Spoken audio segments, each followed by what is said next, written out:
12 ปี1972มีบุญงานการสร้างผลยิงหนึ่งซ่องสายในปี1985ท่านนอแก้วงอนใสก็ได้พาเอาครอบครัวข้ามลำน้ำของเข้าสู่ศูนย์อพยพแห่งพระราชอาณาจักรไทยบ้านนาโผจนฮอดปี1989ทางนอแก้วงอนใสก็ได้เอาครอบครัวเดินทางมาฮอดสหรัฐอเมริกาเมืองเซนติโก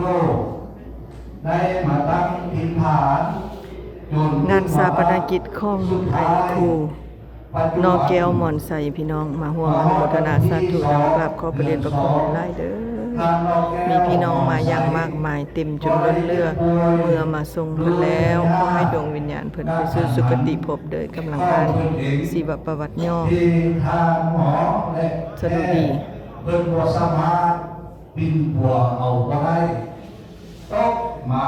ฮอดวันที่28เดือน2ปี2025ท่านนอแก้วมอนใสก็ได้เสียชีวิตลง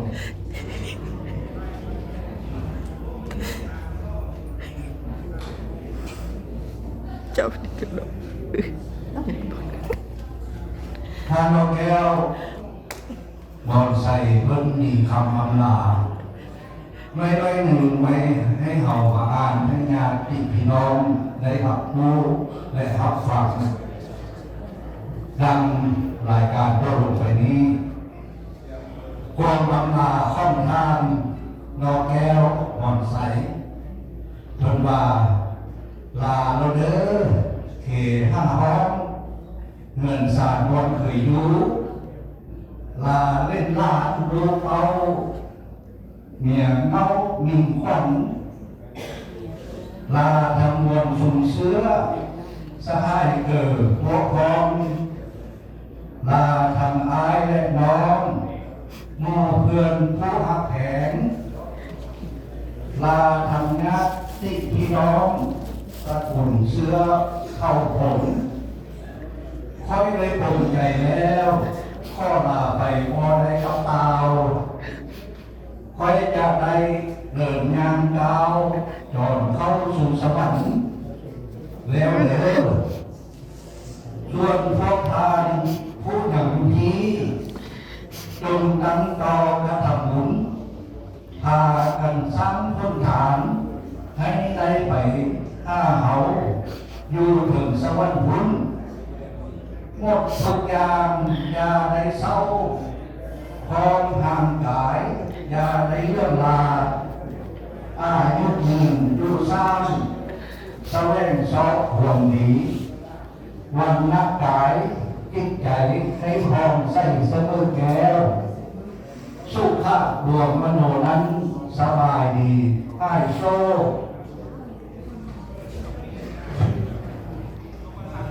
พลังแห่งเกณฑ์ตาให้หันเท้าอยู่เสมอ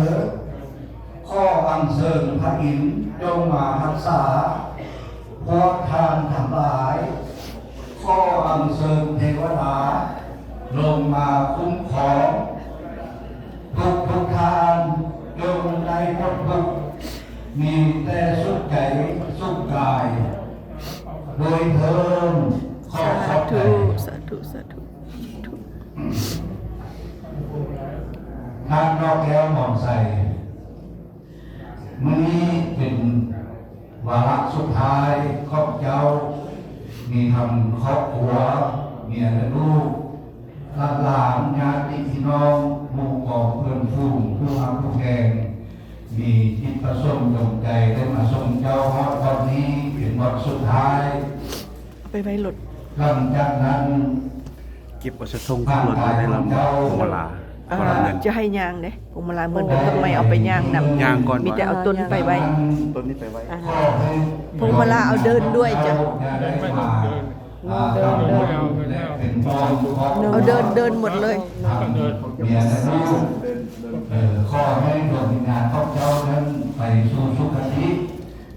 เอาแต่ต้นไปไว้เอาไปไว้ดอกประดู่ ป่าบริสุทธิ์บริเก็บปวดรถนั่นโดยเธอขโมยข้อเห็นเสนอทุกท่านได้ลุกยืนขึ้นเพื่อไว้อะไรแก้ดวง แม่ข้าวบ่ต้องลุกไอ้จัวบ่ต้องลุกไอ้อันนั้นพี่ปูดมาเร็วๆ อันนี้ไปให้อาจารย์แปดรูปเดินไปเลย ก็ทางชีวประวัติได้สิ้นสุดลงเลยเนาะแล้วก็ทานแห่งสวัสดีโคจกพิธีกรเพิ่มถึงสิอยากอยู่บอกแล้วเรื่องบอกไปนะเงินเซิร์ทานแห่งสวัสดีใส่เนาะมา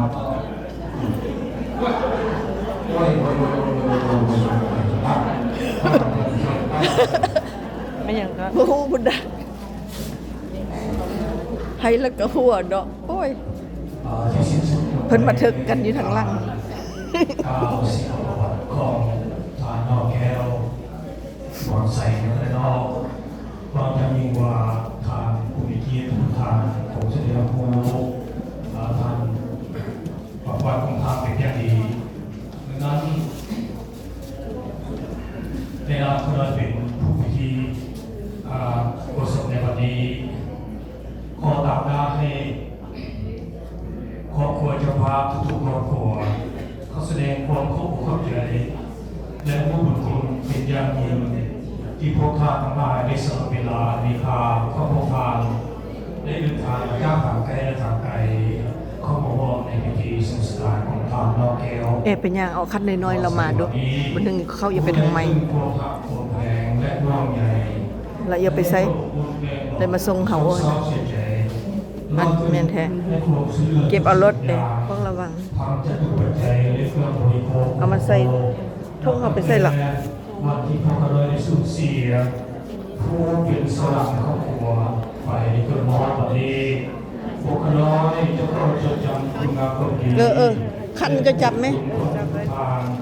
ที่มีน้ำใจเก่ง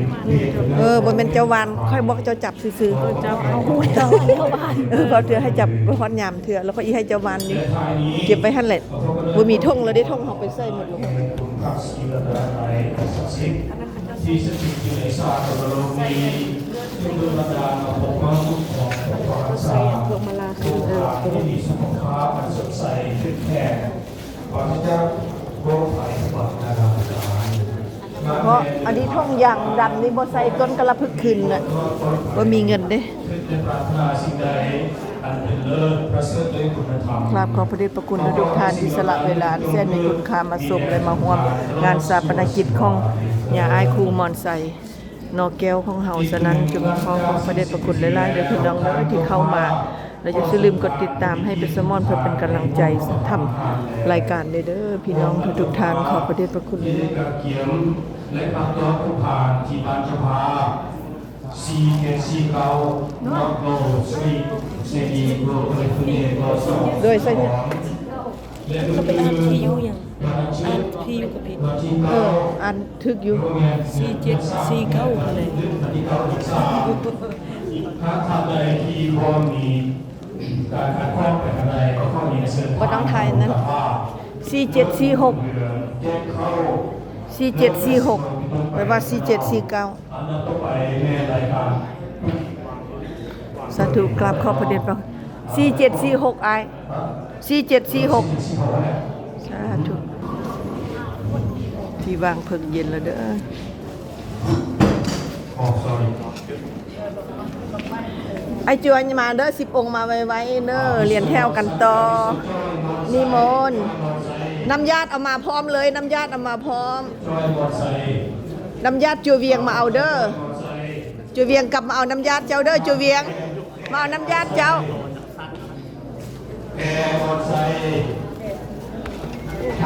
ไป